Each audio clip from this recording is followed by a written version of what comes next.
Meet Eric Hemenway, Director of Archives and Records for the Little Traverse Bay Band of Odawa Indians. We joined him in the archives at tribal headquarters in Harbor Springs. We asked Hemenway if climate change caused him any worry or concern. Yes, I am fearful for the impacts of climate change, on the trees, on the plants. And my mother harvested quite a lot when we were younger. Growing up in Cross Village, she'd go out and harvest birch bark and black ash and a multitude of other plants. And her dial or how she knew to harvest was dependent on other plants. So if there was a certain plant that was in bloom, she would know it was time to harvest birch bark.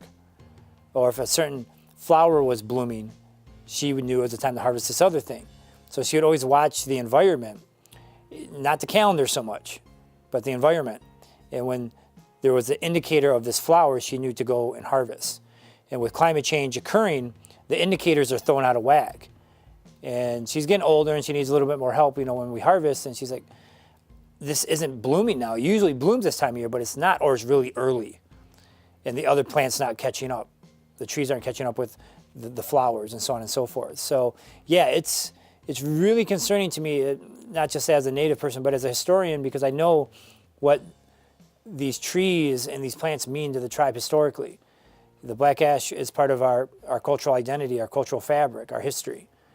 And most civilizations are partially defined by the art they create. We go into museums and you see the great sculptures and paintings. That's no different for the Odawa. You look at the birch bark quilt work that is being done. You look at the black ash baskets, the carvings.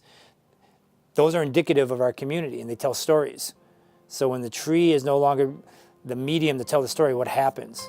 It's a big shift.